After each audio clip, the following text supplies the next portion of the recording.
Gente, nesse vídeo nós vamos falar sobre as células.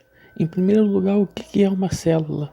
A célula é a menor unidade de um ser vivo, ou seja, é a unidade formadora de todos os seres vivos. Todos os seres vivos são formados por células. Então, as células, elas são classificadas em dois grupos.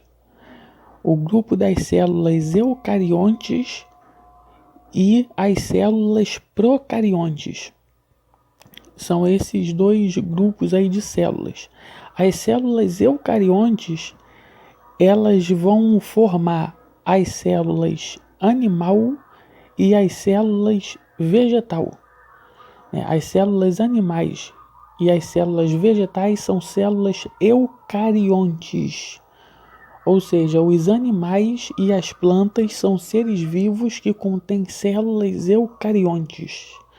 E quando eu digo animais, eu estou incluindo os seres humanos nesse grupo aí, porque o ser humano ele também é um animal na natureza.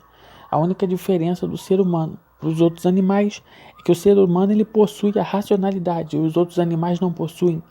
Então, por isso, o ser humano ele é um animal racional, diferente dos outros animais da natureza que são animais irracionais, né?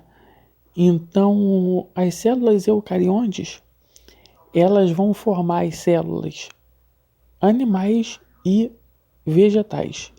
As células animais e as células vegetais são células eucariontes.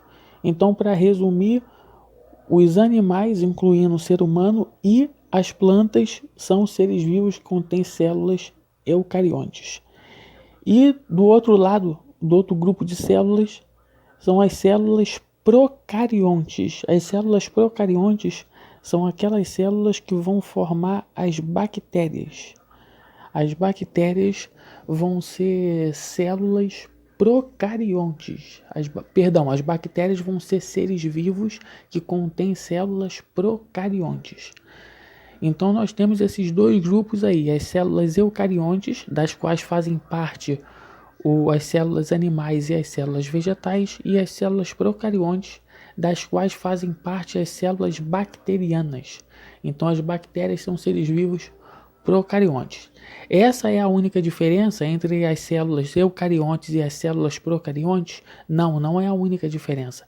Na verdade, a diferença principal é que as células eucariontes, elas vão conter um núcleo que é separado da membrana plasmática dessas células, as células eucariontes.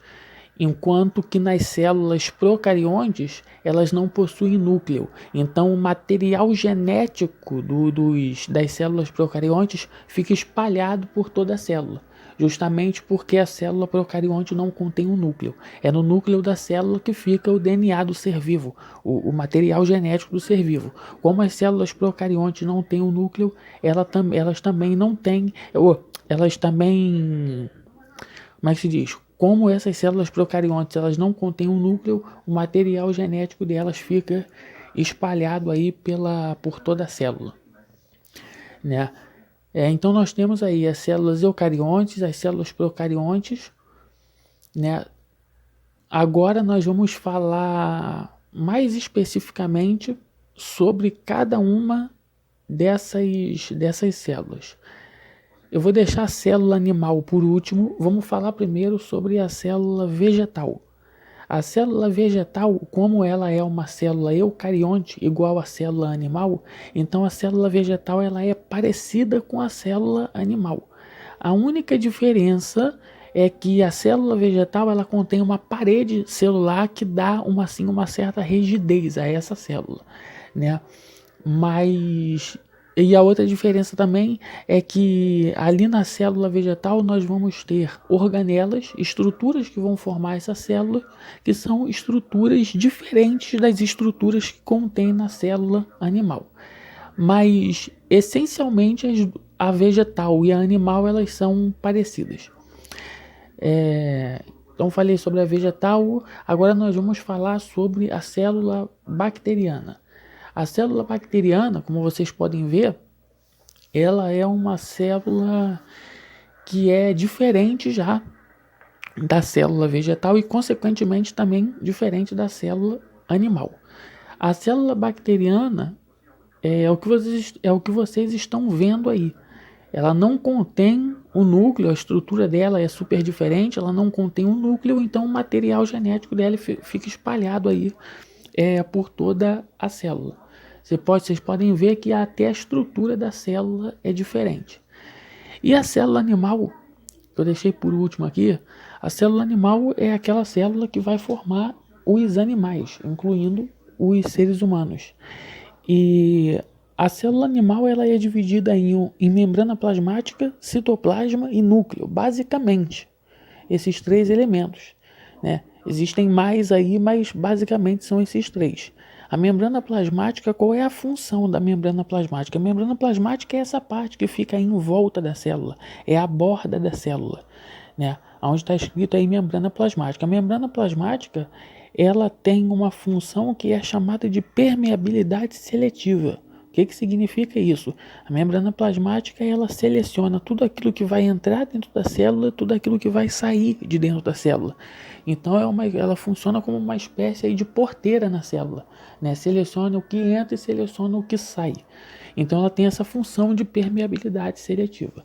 O citoplasma já é essa região que está em volta do núcleo da célula. Se vocês puderem perceber aí, o citoplasma ele é essa região que está em volta do núcleo, já dentro da célula, ali em volta do núcleo, e é uma região que contém muito líquido, muita água dentro desse citoplasma.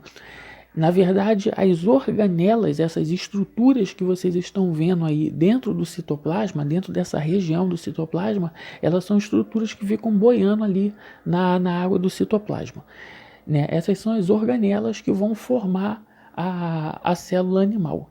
E no meio da célula aí vocês estão vendo o núcleo.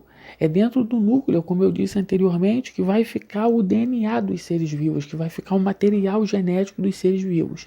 Então a diferença da célula eucarionte para a célula procarionte é justamente essa daí. As células eucariontes, né, as animais e as vegetais, elas vão possuir ali um núcleo aonde vai conter o material genético dentro desse núcleo. E esse núcleo ele é separado da membrana plasmática da célula eucarionte. E a célula procarionte, como vocês viram aí, elas não vão conter esse núcleo. Então o material genético do ser vivo procarionte ele vai ficar espalhado por toda a célula procarionte. Então é isso aí, gente. Basicamente é isso daí que são as células. Eu falei aí de uma forma resumida dos três tipos de células que existem aí, das classificações delas, e é isso daí.